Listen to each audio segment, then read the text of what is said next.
welcome to Oak Road Hatter, where we're going to be talking about a Luton Town win. And for that, I'm joined by Lewis Jones, who it's been a couple of weeks since he was last on the pod, but he's back to talk about a win. So, Lewis, we're going to get straight into it. And how are you doing? Yeah, not too bad, thank you, mate. It's a lot easier to be positive, let's say, after a win, which has been few and far between. Yeah, it certainly feels like a while since we talked about a win, and the last one was, in fact, against Hull City on the 23rd of November. So it wasn't really that long ago, but the games come so thick and fast in the Championship that it actually feels like ages ago. But yeah, as we mentioned, we're going to be talking about Luton's 2-1 win against Stoke City. But before all that, don't forget to check out the Oak Road Hatter merch on our website. That's oakroadhatter.com. There's some really great stuff. So if you're still looking for some Christmas presents for your fellow Hatters in your family or your friends, or even if you want to wind up a Watford fan, we've got some really great content on there and some great products. And 25% of all profit goes to Luton Food Bank. So it's a really good cause to be supporting as well. And I'm sure there'll be something for everyone on there. But we'll get straight into it. And it's Luton Town 2, Stoke City 1. And it was a Luton Town performance where it looked like we were actually playing well, Lewis. And when did we last say that? It feels like it's been a while. It's been a while, definitely. I didn't actually make Hull as I had an event in London, so it's been even longer for me to see a win. But it wasn't a 10 out of 10 performance, I think it's fair to say. But we kept the conceding down to a minimum at 1. And if you keep the conceding low, you've always got a chance to win it, especially at home. We actually have quite a good record at home. So, yeah, it was nice to win it. It was nice to, I suppose, nick it is the correct term, given it was the 90th minute or 89th minute, the goal. But it was a thoroughly deserved 3 points. It was thoroughly deserved. And the last few games, we've had very little of the ball, which Edward spoke about in his press conference. But last night, you look at the stats, and we actually had 50% possession. And it felt like when we got the ball, we actually had some intent with what we were going to do with it. We were trying to move it quickly. Yeah, it was better. I think there were still a few little things to work out. I think at times when Chong got the ball, it was hit it first time, see if a striker can get onto it. But that's the weakness of playing a left-footed player at right wing back. But we did keep possession well. I think Victor Moses was excellent at doing that, getting us up the pitch and just laying off. And some of the passes he just does first time, you go, yeah, you can tell he's played at a higher level. I think the midfield too were good as well. I think Clark was a bit wasteful in possession at times, but I think he was a really good performance. I've been critical of him, but got to give him credit where it's due. Kraus was Kraus, back to his usual best. It's always a joy watching him play.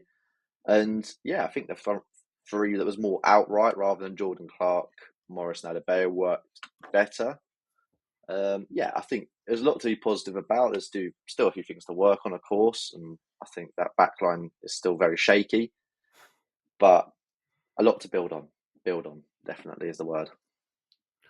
And we questioned in the build-up what Edwards would select in his lineup and what formation he would go with, given the defenders and the other players we've got unavailable. But he decided on a back three from the start, with Hashioka dropping in at probably his least favourite position, in that right centre-back position.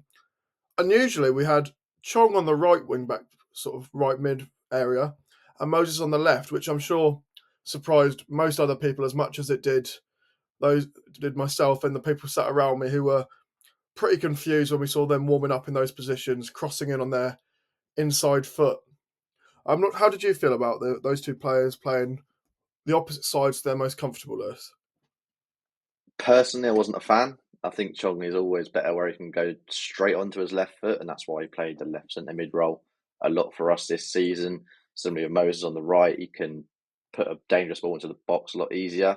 But to be fair, Edwards did come out after the game and said basically two of Stoke's players play a lot higher on the side where Brown and Moses were, and he felt they were more suitable defensively, which is why Chong then played on the right and Moses on the left. So while it may not have made sense to us watching, Edwards clearly thought that part through and went, this is how we're going to play.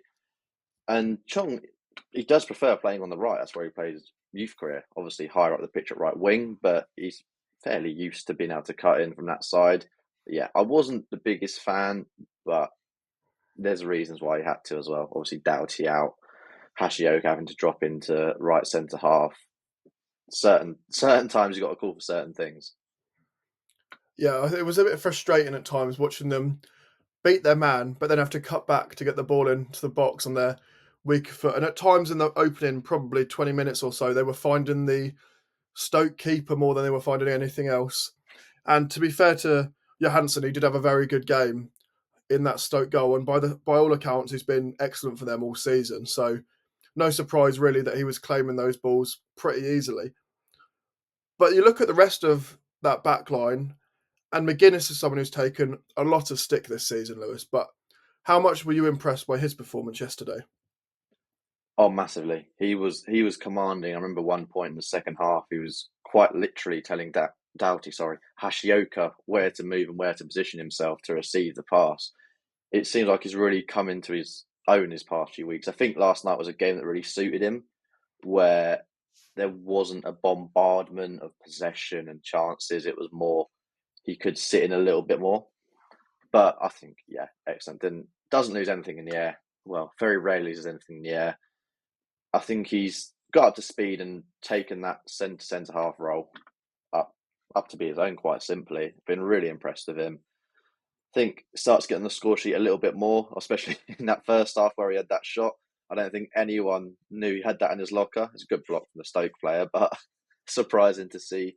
Yeah, I think still not sure he quite justifies the price just yet, but he's playing well, and that's all we can ask of him. And someone who certainly has justified their price tag, because it was nowhere near as much as what we paid for McGuinness, is Tom Holmes, who's come in recent games and earlier in the season as well, was in when we were missing players through injury. And I thought he was brilliant yesterday. I thought, like McGuinness next to him, he was really commanding on his weaker side as well. And he's not someone who's going to mess around with the ball. He'll get that ball and he'll get that ball gone. And it's quite refreshing to see at times when you see players, rather than seeing players trying to play it when they can't quite do it. But he tends to find a man with a header or with, I'll call a lofted pass. Yeah, I think he is actually quite adept on his left foot as well. There's a few times in that game where I saw him just play really good first time passes with his left foot, and I think when Mengi was playing over there, he didn't have that in his locker. And yeah, he's excellent. He's a proper defender. Him and McGuinness, they seem to work well together, have a good link up. They know when to block and when one stays. But he's a difficult role as well, Holmes. He has to go into the midfield to give that extra man, especially against Stoke, where they had the whole singular striker. And it's not an easy role. Obviously, we saw him bombing up the pitch as well, where he was a bit of a comical fall down the left-hand side. But yeah, an impressive player. I think he's good on the ball. He does like a lofted through pass, as we say. And yeah, he defends, he can pass the ball, he can head a ball. That's all I ask for in a defender. All I ask for. And you mentioned there when he was pushing up on that left side, which was, I mean, it was pretty surprising to see, particularly when he got into the opposition box from just going all the way up the pitch. He's actually pretty good on the ball, aside from falling over. I think he just took himself too far in that one. But on the ball, he seems to move with it pretty well, for considering how big of a person he is. Yeah, it's not Van Dijk level, but Van Dijk-esque, where they're big lads, but they just seem effortless on the ball at times. You're like, this doesn't make sense. And yeah, it's good. That's what we need in that left centre half role, in all honesty. We do need someone that's comfortable on the ball, comfortable to bring it out, comfortable to go into midfield.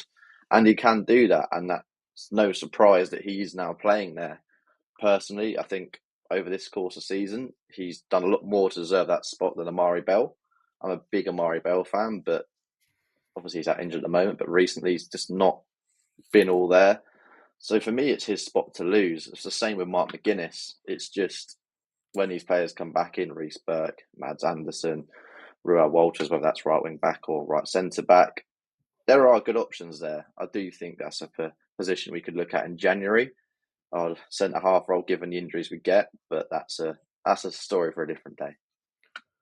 And on the other side of that back three, as we mentioned, was Hashi, who, it's fair to say, probably doesn't love playing there, because he was thrown in the deep end in that position when we needed him in the Premier League. And every time he's had to play there, it's been because of other players being unavailable. And it was his probably misjudgment, we'll call it, that led to the opening goal of the game. And the man who is very much in form this season for Stoke, Tom Cannon, a player we were linked with in the summer, who opened the scoring. Just talk to me about that finish. It's a mixture of a good finish / a lucky finish is what I call it. Whether he was trying to go through Kaminski's legs, we'll never know. But when it comes off like that, you go, there you go, good finish, to be fair. If he closes legs, or you never know, you go, how has he missed that? So he's a good player. Obviously, that's why we looked at him, why I wanted to get him. I think outside of that, to be fair, he didn't actually do much though. But Hashi he's one I feel sorry for at times, but equally, he made some schoolboy errors there that, as a footballer in general, you just shouldn't make. Like, not be able to read where the pass is going. This simple, waits half a second longer, he intercepts it, no problem. A few times there's some dodgy headers where he's heading it back into danger rather than out for a corner, out for a throw in, out anywhere that's not back into the box. But yeah, as I said, he's not a centre half. I think it is surprising, as we said, that he went with a back 3 or 5, given the injuries we've got and given that Joe Johnson's on the bench. Maybe not in that centre half role, but definitely a left back or a left wing back role. So it must be tough for Johnson as well, not being able to looking at it and going, Amari Bell and Alfie Doughty are out and I can't get a game. What's going on? So yeah, Hashi, as we know, it's not his position, but clearly Rob fancies him over anyone else there as it stands. I think his mobility probably helps him when you're playing alongside McGuinness and Holmes. So Edwards probably wants someone who can get around the pitch a bit more, and Hashi can certainly do that. And he also commits himself pretty much to every single ball that goes up in the air, even if he's got no real chance of winning it. But that Stoke lead really, really killed the atmosphere at Kenilworth Road yesterday. And it was pretty flat as it was. There was quite a few empty seats around me, and I'm not sure about where you were, but I think people were getting one, sick of how cold it was on the weekend and didn't want to sit in the cold again, and 2, weren't pleased with the results. Yeah, so I think it's a mixture of the two. I think it's an expensive time of year, but equally, obviously, there's no way all the season ticket holders are there either for me, I don't think. I sit in the main stand and I could kind of see everywhere really. And yeah, the Kenilworth looked not empty, but there were clear, visible empty seats. The same with the Oak Road, the same around me in the main stand. There are plenty of empty spaces. So I think that will concern the board a bit, especially with a new stadium on the horizon, seeing that I don't know what the attendance was called out as, to be fair, but it was a slightly worrying sight given the fact that we're only in the Championship and given how the season's going at the moment, it wouldn't be a surprise to see us down there for the rest of the year. Yeah, I don't remember the attendance actually being read out at the game, but I've just looked it up here and it was just over 10,500, which I actually thought it might be less than that. But because behind me, I could actually lean back 2 rows. There were that many empty seats behind me. But despite that, after that goal, when it was quite flat, until we got back on the score sheet, and it was only 24 minutes in, and then it picked up a bit. And then the referee really helped to pick it up because he, in fairness to him, had an absolute shocker.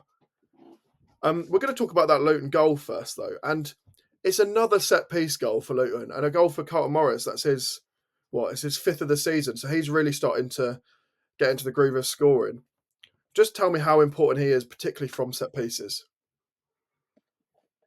Yeah, it's an interesting one. We don't particularly always seem to aim for McGuinness. I'm not sure whether that's a case of he's always being marked or he's marked by the tallest or best header of the ball in the opposition. But Morris is obviously well adept in the air. But you look at it and go, well, Tom Holmes and McGuinness are probably better. But Morris, that header was textbook. Skimmed off his head, far corner, keeper no chance. Excellent header. Honestly, it was a joy to actually see a proper corner go in. It was a good ball from Clark as well. I think he had a few, to be fair, dodgy deliveries before that, but bang on the money. bang on the money, that delivery, and bang on the money with that header. As we know, Carlton can be one of the best players in the league. Obviously, he struggled a bit this season. There's no clear and obvious reason why that is, because obviously there's quite a few members of the squad that have struggled this year.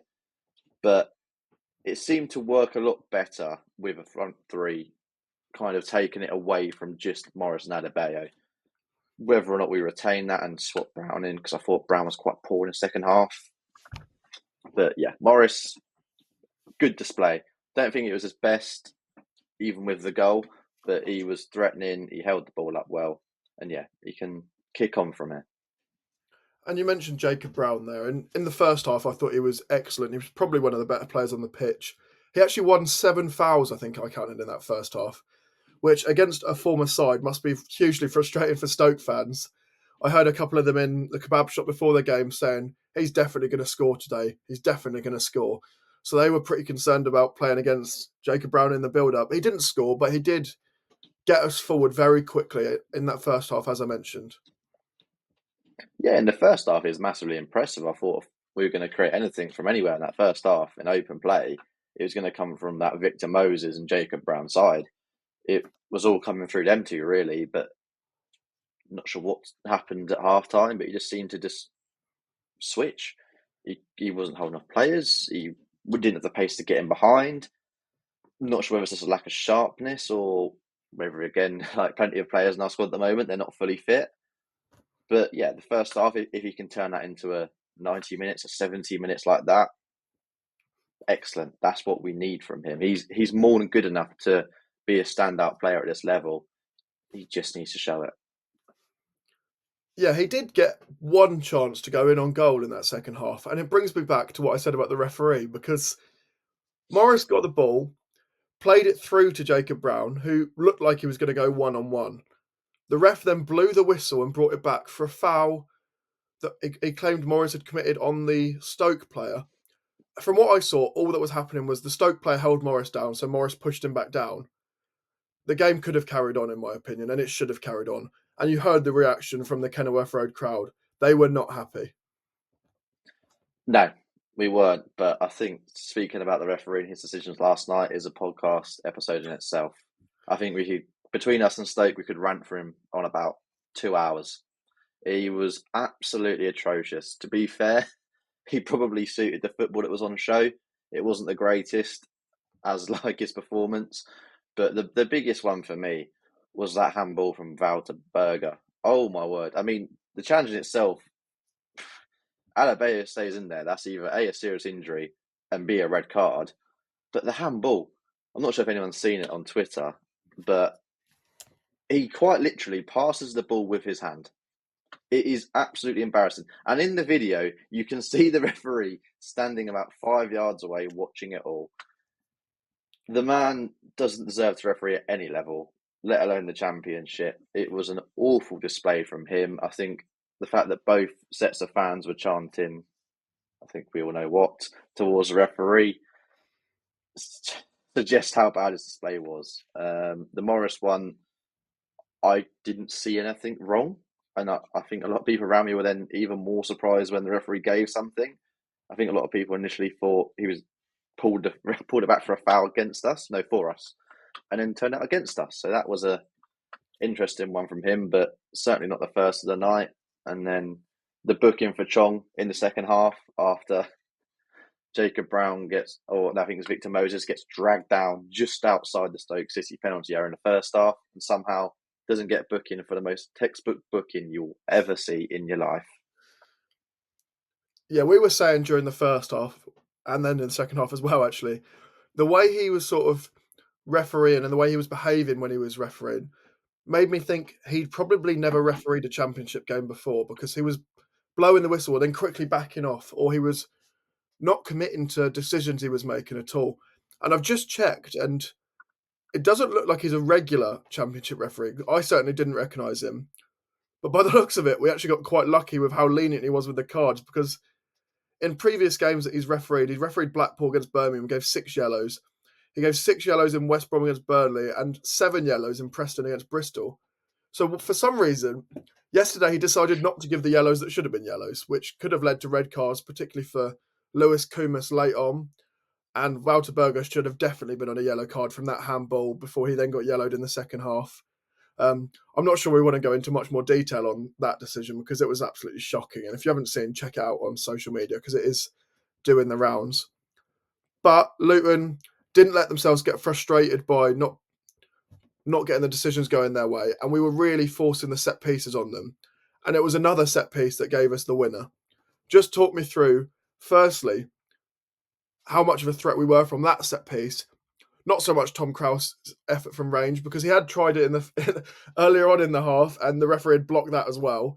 But it was his effort on range that met Eli in the box. It was a pretty tame effort from Krause, but Eli finished it really well. Oh yes, it's an outstanding finish. People might say it's lucky, he just flicked in, it's gone in. Not for me. I think he knew exactly what he was doing there. The body shape, just to turn it in. It's an outstanding finish. It really is. And I've mentioned a few times we don't shoot enough from outside the box. So it was delightful to see Tom Krause actually shoot from outside the box in itself. But yeah, it's an excellent finish. Set pieces, we had them on the strings all night. I looked at their side when they came out, when we was doing the lineups walking past each other, and I thought, they're not a very big side. And when you consider they're going into the stereotype here of Luton, they've got every player 6'4" plus. But when you look at Morris, Adebayo, McGuinness, Holmes, you go, all very good players in the air. And I think that showed a lot. I think every set piece that was a decent ball in looked dangerous. I think there was one clear off the line in the second half. Obviously, the massive goalmouth scramble in the first half, the goal in the first half, and then again, the goal in the second half. It's something we should make more advantage of because we do get a lot of set pieces and we do have a lot of good players in the air. Obviously, other teams do as well, but it was good to see that they weren't being wasted. I think at times we can be quite wasteful, and to an extent, Clark was from corners earlier on. But second half deliveries for me were spot on. I think there's one that went into keeper's hands, but he was quite proactive in coming out and collecting them. Yeah. So overall, delighted. Really, it's making an advantage of what we've got. I mean, we do like a set piece at Luton, and actually we've made them count a fair bit recently. We got the Brown one against Norwich. The winner against Hull sort of came from a set piece. And did the winner against Cardiff also come from a set piece? I think it did as well.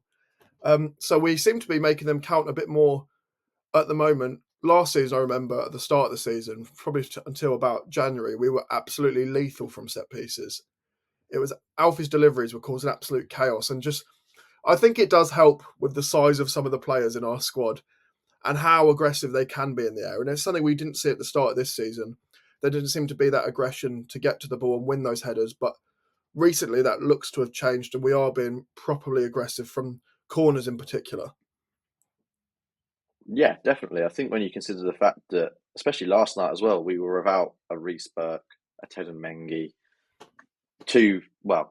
a few players that could have added more height, and Alfie Doughty, who's our best set piece taker, we could have had more chances, we could have had more goals. So when you consider that, there's a lot of things to look forward to. I think I don't want to get ahead of ourselves and say, we're going to score from a corner every game. I think it's a ridiculous stat of only 3% of corners are scored across the whole season or something. So we can't expect to win them every game by set pieces. I think if we do what we did last night, where we got good deliveries and an abundance of set piece opportunities, there's no reason why we can't. But looking at our creative play from open play is something we still need to work on, really. There was decent bit of interplay, especially with Moses and Brown, as we mentioned, and then Chong putting the ball in on his left when it worked. So there's work to do there, but set pieces, again, they're a big threat. Look at Arsenal, another side that are very much making use of them at the moment, winning their game against Man United with 2 goals, not directly from corners, but pretty much. Yeah, they are something that's hugely important, and they are also something that gets Kenilworth Road very excited. When we get a corner late on, there's not many teams that make a noise quite like it. And that winning goal also produced a fantastic noise. And it was something we hadn't heard that much throughout the night. But how much does a goal that late on mean, not only to the Luton Town fans, but also for Rob Edwards? Yeah, it's a massive goal all round. I think the first one was a bit of like a, yay, we scored. But then we all kind of knew, oh, how's this going to go? We're probably going to concede another. But then when you get a goal that late on, it's a good goal as well. I think everyone just gets right up for it. And I think Edwards touched on it as well himself, saying, if we scored in the 70th minute, I don't think it would have been as special or meant as much as that goal. And we don't really score late. Maybe I'm completely wrong in saying that, but it's something I feel like we don't really tend to score late on. But yeah, it was a positive ending for a game that, like I said before, we definitely deserve to win. Yeah, we 100% we deserve to win that. I'm not sure there'd be many people who would disagree, particularly from a Luton perspective. And when you give some of the decisions that went against us during the game, that handball in particular, which won't just be Luton fans complaining about that. I just wanted to touch on one other thing from the game, and it was something that was quite frustrating throughout the night. It was the substitutions or complete lack of from Edwards. He didn't make a single substitution, which I believe is the first time since 2015 that has happened for Luton. And when you look to the bench, it was quite surprising that he didn't look at any of those options.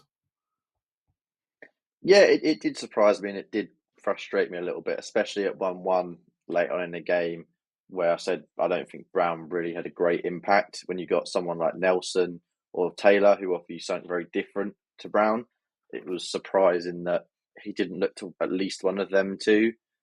Again, when we went 2-1 up, not looking maybe towards Mads Anderson to come on and just anything in the air, any corners, he'll help deal with them. So it was surprising. I mean, I can't really question it now. We've gone won the game 2-1, but yeah, there's a few interesting decisions. I think, especially when you got Nakamba and Pelly. Maybe at 1-1, Nakamba doesn't really make sense, but Pelly could just get some legs in there quite simply. Obviously limited with two keepers as well, and Corley Woodrow. But yeah, it was a weird one because I don't think Stoke made their first sub until about the 79th minute either. It was definitely late 70s. So I think it was a case of both managers going, look, we got our best 11 players on the pitch. Let's hope they can do something. But it worked out in the end for us and not them. So delighted. No, it did work out in the end, although it was quite confusing at times or frustrating as well for people around me who were getting quite vocally annoyed by the lack of it. I'm not going to say I wasn't, but some people around me were certainly much louder than I was. You mentioned Mads Anderson there. He did actually get Mads Anderson warmed up and stripped off into his kit after that goal was scored, but he then sat back down and he didn't come on at all. I think, or if you had to ask me why he didn't bring him on, I would say that Edwards was trusting the players he had on the pitch, and he said, "You've got us this far. You're going to get us right to the end." And we did defend very well in that last 3 minutes. We also, something I have criticised at times this season, is the game management. I thought we managed the game really well in that added time. Yeah, and again, I think Victor Moses personified that, won the ball, and then brought a free kick, basically. I think that's exactly what you need to do 2-1 up late in the game. I think, obviously, you touched on there, Mads Anderson. I think that is a point. I think he was quite happy to just trust them. He trusted them for 90 minutes.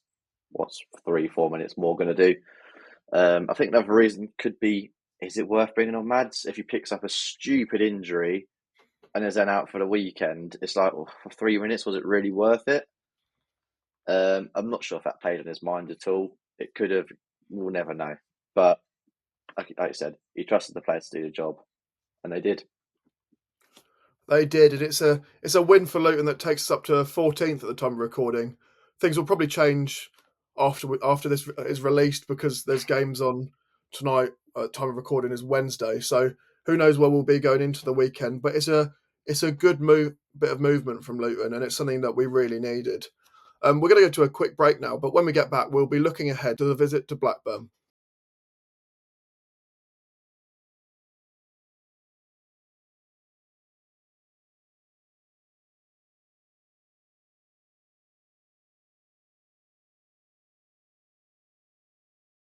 Welcome back to Oak Road Hatter, where I'm still joined by Lewis Jones, and now we're looking ahead to Luton's trip to Blackburn Rovers.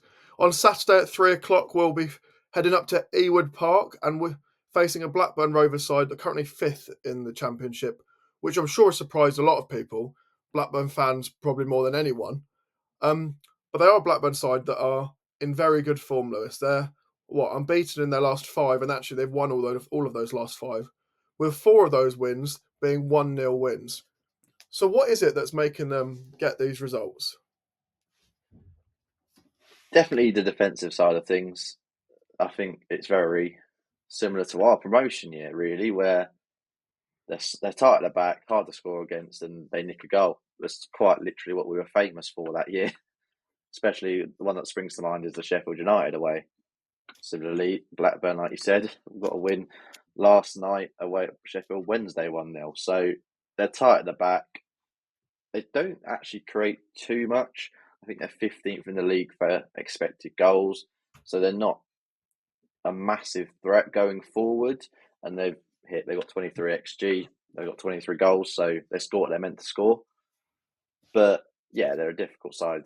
I think if you're strong defensively, you've got a lot less to worry about. And again, I think that's one of our biggest concerns this year is the lack of stability defensively. So breaking them down will be difficult, but equally they might have the same struggle we had that promotion year where they might be strong at the back, but they're not too dangerous going forward. So it might be a case of what we did there that year. Sorry, I keep referring to it, where we just sit in, take the pressure, go on the counter and try and nick that goal. Luke Berry springs to mind. You mentioned they're strong at the back, and despite some injuries in that area, they seem pretty settled with a back two of Hyam and Bart. And as we mentioned, they've kept clean sheets in the last 4 games, and they're both experienced defenders, so we'll be up for a battle against Morris and Eli, you can imagine. Yeah, there's 2 names, I think Hyam, I know Hyam was at Coventry for years. I believe Bart was at Sunderland, but they're 2 names that you say and I go, yeah, I know that name. Championship defenders, experienced, might struggle a bit against pace, you don't know, but they're clearly doing a job. You don't keep that many clean sheets on a run if you don't defend well. So difficult is how I describe it. Difficult. And you mentioned that they don't create loads of chances, but one player they do have that can create lots of chances is Todd Cantwell. For me, it was surprising that he dropped down into the Championship, more so that he dropped down to Blackburn after being at Rangers for some time. Just how much of a threat can he be? Oh, massive threat. I think that year with Norwich in the Championship, he was touted to join some, maybe not massive Premier League clubs, but some very much mid-table, comfortable Premier League clubs. Obviously, for whatever reason, it hasn't worked out and he wanted to leave Rangers in the summer. Blackburn was a interesting choice, especially, obviously now you look at it and go, well, good choice. But you look at it last year and you go, well, that's an interesting one. That's a good signing for them. But yeah, he needs to be stopped. He's created the most goals for them, most chances, most expected assists, everything under the sun, creative wise. He's their leading player. So I think at the weekend, it wouldn't be a surprise to see Nakamba come into that squad, especially after 290s for a couple of our midfielders, and just try and stop him. I think if you stop him on the ball, you stop a lot of their threat. Yeah, he's certainly a key player for them, and he actually grabbed that winning goal against Leeds in a 1-0 victory, which I'm sure Blackburn fans absolutely loved. Everyone loves getting the better of Leeds, but for another northern side to beat Leeds 1-0 at home was it a penalty as well? I mean, there's not much more you could ask for, really. Do you think he was brought in as a direct replacement for Sammy Smodics? You'd have to think so, really. There, but then there's plenty of reasons why he is and he isn't. He'd be their star man, yes, but they're not the same sort of player. Sammy Smodics is more of a false 9-10 kind of player, but he wasn't really a linker. He was more on the back line, getting in behind, finish. Whereas Cantwell was very much that playmaker that will make things happen, dribble around you, and create a chance. So I think he was signed to be the marquee player like Schmodics was, but they're not the same kind of player.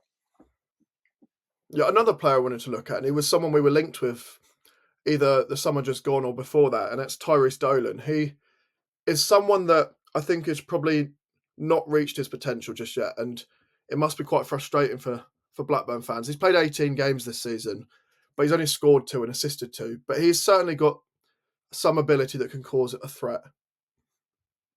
Yeah, he's got bundles of ability. He's very, very good on the ball. He's quick. And it's no real surprise that we were looking at him because we do lack someone like that. We do lack someone who's very neat and tidy on the ball, can turn a man and then just leave them in the dust. It's something we miss even now.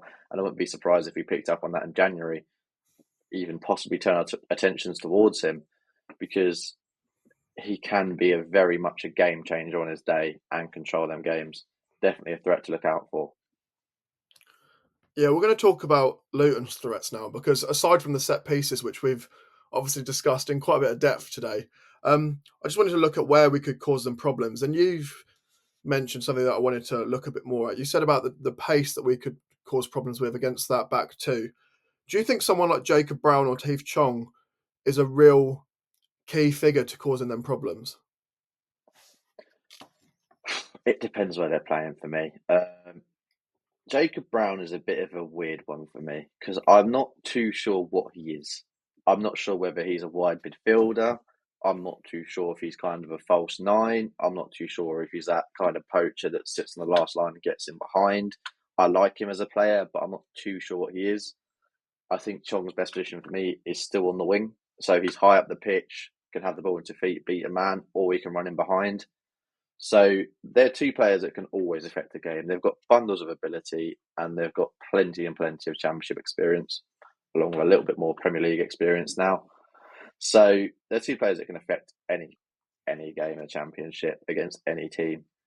But seeing them high up the pitch would be better. Obviously, Chong in the wing back spot.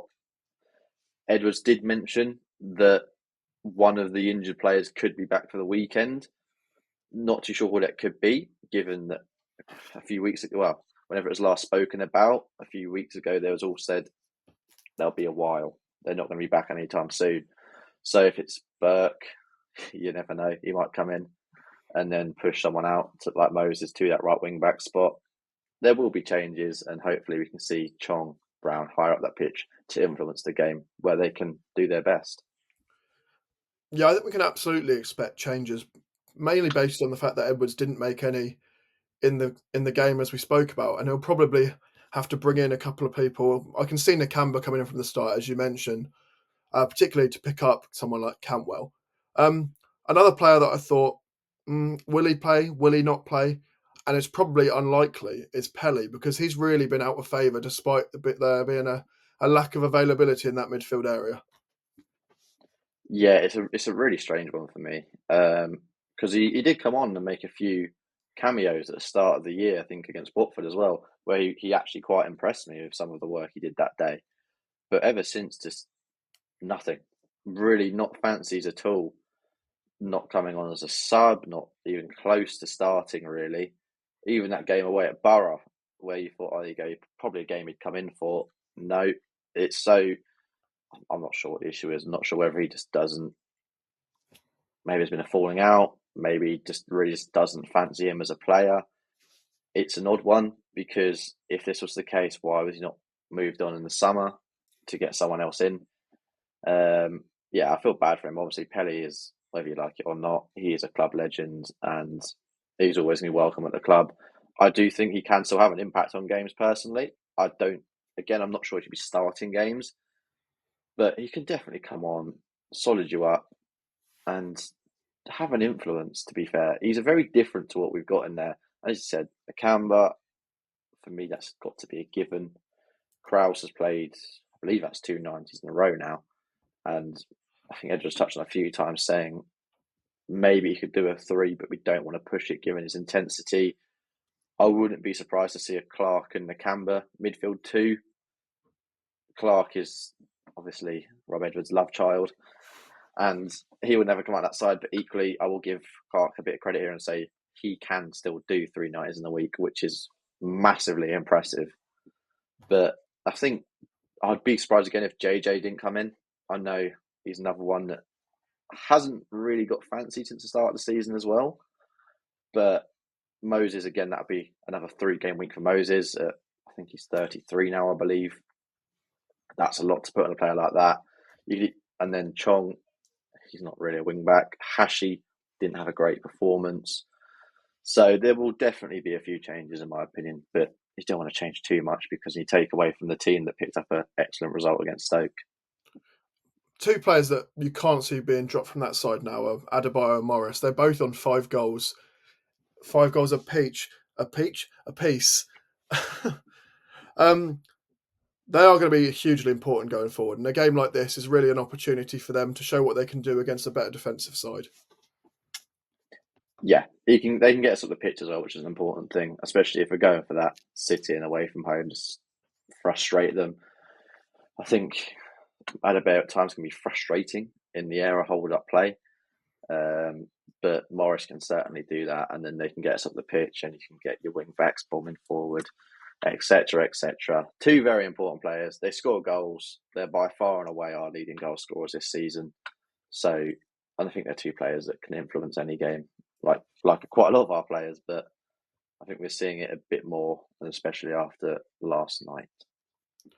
Well, I'm going to go for some score predictions now, and it's quite difficult to predict after winning a home game and actually playing fairly well. So, Lewis, you're going to go first. Oh, cheers, that Finn. It's a difficult one to predict because I actually haven't watched Blackburn apart from, I think, the first game of the Championship season against Derby. So, wow, 4-1-0s in a row. Let's go. Let's reverse it. Let's go 1-0 Luton. Let's have a bit of hope. Let's hope we can get that win. I'll pass it back over to you, Finn.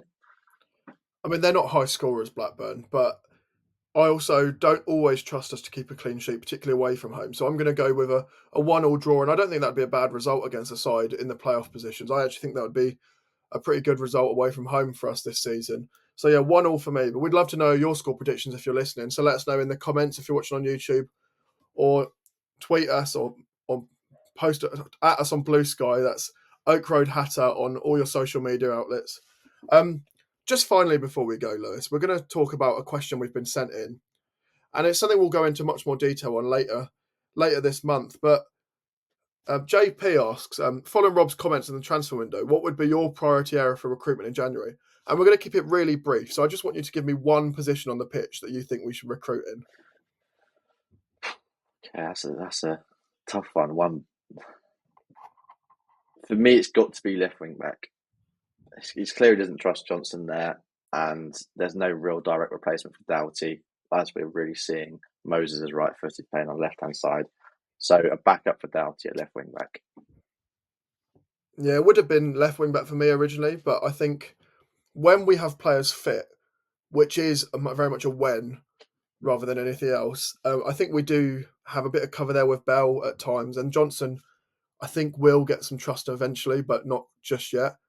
I think it's got to be centre-back. I just think the issues we have there with constantly getting players injured, even though we have got quite a few centre-backs in the squad, they're just never all available at once. So I would go for a centre-back who can play either in those wider centre-back areas or someone with experience who's going to take some leadership in that defence, because I think we are slightly lacking leaders at times this season. But we'd love to know if you've got any questions for our next pod. So whether that's related to the most recent game that we've seen or anything else we've discussed. So please, again, direct message us or at us on social media, and we'll be sure to try and discuss questions you send in. But from us, that is everything for today's pod. We've come away from a 2-1 Luton Town win where we've played well, and we're looking ahead to this weekend's game. But from myself and from Lewis, thank you very much for listening.